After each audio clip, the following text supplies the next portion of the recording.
Book summary. Too Late. Definitive edition by Colleen Hoover. Colleen Hoover's Too Late. Definitive edition is a dark, relentless romantic thriller that takes readers into the harrowing world of obsession, control, and forbidden love. Unlike Hoover's more familiar, emotionally tender romances, this novel dives into gritty territory, confronting the realities of abuse, toxic attachment, and survival within a world built on lies and crime. At its heart lies the story of Sloan, a young woman desperate to protect her brother, trapped in the suffocating orbit of Asa Jackson, a powerful and manipulative drug trafficker. When Sloan collides with Carter, an undercover DEA agent infiltrating Asa's empire, an explosive and dangerous triangle is set in motion, one where survival depends on courage, deception, and the ability to outmaneuver a man who believes he can never lose. Part 1. Sloan's World of Survival. Sloan is introduced as a woman defined by sacrifice. Her life revolves around her younger brother, Stephen, who suffers from autism and requires expensive, ongoing medical and educational care. With her parents unable or unwilling to take responsibility, Sloan shoulders the entire burden. That responsibility has pushed her into desperate circumstances that Asa Jackson has exploited. Asa enters her life as both savior and captor. To Sloan, Asa initially seems like a lifeline, someone who can pay for Stephen's care, who offers her stability when she had none. But very quickly, the price of Asa's help becomes clear. Asa is no ordinary man. He is a dangerous, paranoid drug lord with the need to control every aspect of Sloan's life. His wealth and power insulate him from consequences, and his possessive obsession with Sloan only grows more suffocating by the day. Sloan, trapped by fear and economic dependence, begins living two lives. On the outside, she is Asa's perfect girlfriend, obedient, loyal, and always by his side. Behind closed doors, she is suffocating, caught between revulsion and the smallest flicker of hope that she can one day escape. But her love for her brother binds her to Asa. As long as Stephen needs help, Sloan will endure. Part 2. Asa Jackson, the charismatic monster. Asa is a study in contradictions.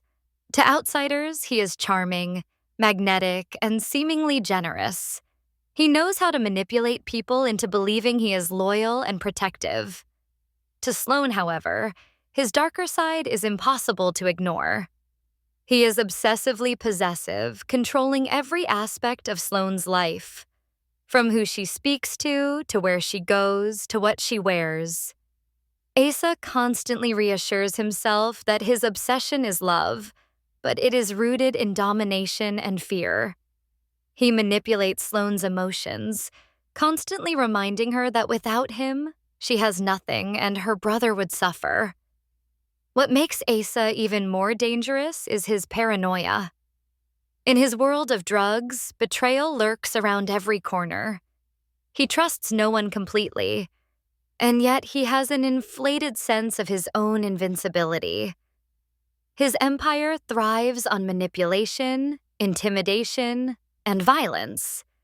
He believes Sloan belongs to him entirely, and any hint of betrayal would mean brutal consequences. Asa's psychology is complex, born of childhood trauma and twisted self-preservation. Hoover doesn't present him as a one-dimensional villain, but as a man shaped by his circumstances, unable to separate love from control, obsession from possession. This depth makes him terrifyingly real. Part 3. Carter enters the picture. Enter Carter, the undercover DEA agent who has spent years working to dismantle Asa's operation. His mission is clear: infiltrate Asa's inner circle, gather evidence, and bring down his empire. But what he doesn't anticipate is Sloan. From the moment Carter meets her, there is an undeniable connection. Sloan represents everything he has lost while living under the shadow of secrecy, normalcy, compassion, and the possibility of love. But he quickly realizes she is not merely Asa's girlfriend. She is a prisoner in all but name. Carter recognizes Sloan's suffering, and though his training tells him to maintain distance, he cannot help but step into her world. He tries to remain professional, but the attraction between them grows undeniable. With every stolen glance and secret moment, their bond deepens. But this connection is perilous. Asa is perceptive, always watching, always listening. Any sign that Sloan is unfaithful, or that Carter is anything other than loyal, could lead to deadly consequences. Carter knows that falling for Sloan not only jeopardizes his mission, but also puts both of their lives at risk. Yet the pull between them is too strong to ignore. Part 4. The web tightens. As Sloan and Carter's relationship develops, Asa's suspicions intensify.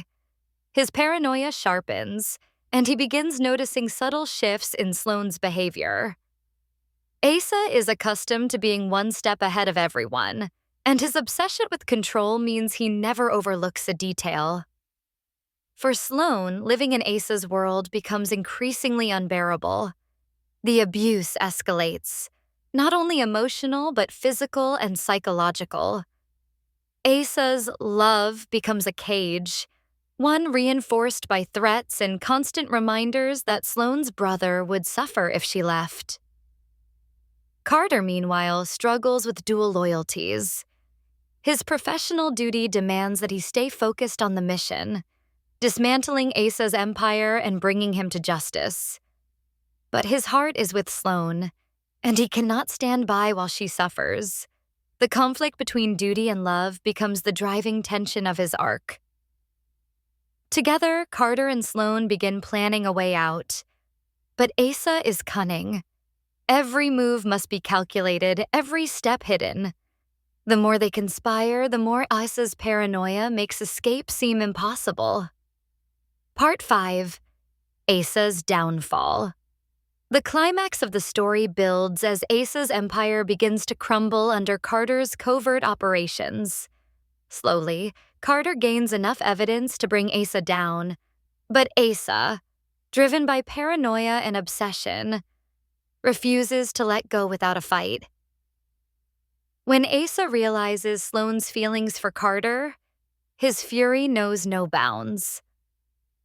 The revelation ignites his most dangerous side yet. He sees Sloan's betrayal as the ultimate act of treason, one that must be punished. For Asa, losing Sloan is not an option. She is his possession, his anchor, his proof that he can be loved despite his darkness. But Sloan, empowered by her bond with Carter, finds the strength to fight back. For the first time, she refuses to be defined by Asa's control. Her resilience becomes the turning point. Though Asa believes no one has ever gotten in his way, Sloan proves him wrong. The final confrontation is harrowing. Asa's world of drugs and power collapses around him, and in a desperate attempt to maintain control, he spirals into violence. But Carter's training, combined with Sloan's courage, ultimately brings Asa down. Part 6. Freedom and Aftermath. Asa's arrest marks the end of his reign of terror, but the scars he leaves behind are deep. For Sloan, freedom is not immediate. She must learn to live beyond fear, to rediscover her sense of self, and to build a life where her choices are her own. Carter, too, must reconcile his professional duty with his personal feelings. The road to healing is long, but for Sloan, the promise of a future with Carter and the safety of her brother represents a light she had long believed was out of reach. Together, they begin rebuilding their lives, determined to leave behind the shadows of Asa's control. Themes and analysis, obsession versus love. Hoover masterfully contrasts Asa's obsession with Carter's genuine love. Asa equates control with devotion, while Carter's love is built on respect and sacrifice. This dichotomy highlights the difference between toxic and healthy relationships. Power and control. The novel examines the dynamics of power: economic, emotional, and physical. Sloane's entrapment illustrates how dependence can become a weapon, while Carter's undercover work shows how deception can dismantle even the most dangerous systems. Survival and sacrifice, Sloane's choices are shaped by her devotion to her brother. Her sacrifices remind readers of the extremes one will endure for family, and her eventual resilience underscores the strength hidden within desperation. Identity and healing. Beyond the thriller aspects, Too Late is a story of rediscovering identity after trauma. Sloane's journey is one of reclaiming agency, proving that survival is not just about escape, but also about rebuilding. Conclusion: Too Late. Definitive Edition is not a conventional romance. It is a harrowing exploration of love twisted by obsession and hope born out of despair. Hoover's decision to revisit and refine the story brings sharper psychological depth and emotional resonance, making it one of her darkest yet most compelling works. Through Sloan, Asa, and Carter, readers confront questions about love, control, and freedom. Can true love survive in the shadows of fear? Can strength be found in vulnerability? And when faced with impossible choices, how far will one go for the people they love? In the end, Sloane's resilience and Carter's unwavering commitment prove that even in the darkest circumstances, there is always a way forward, if one can find the courage to fight for it before it's too late.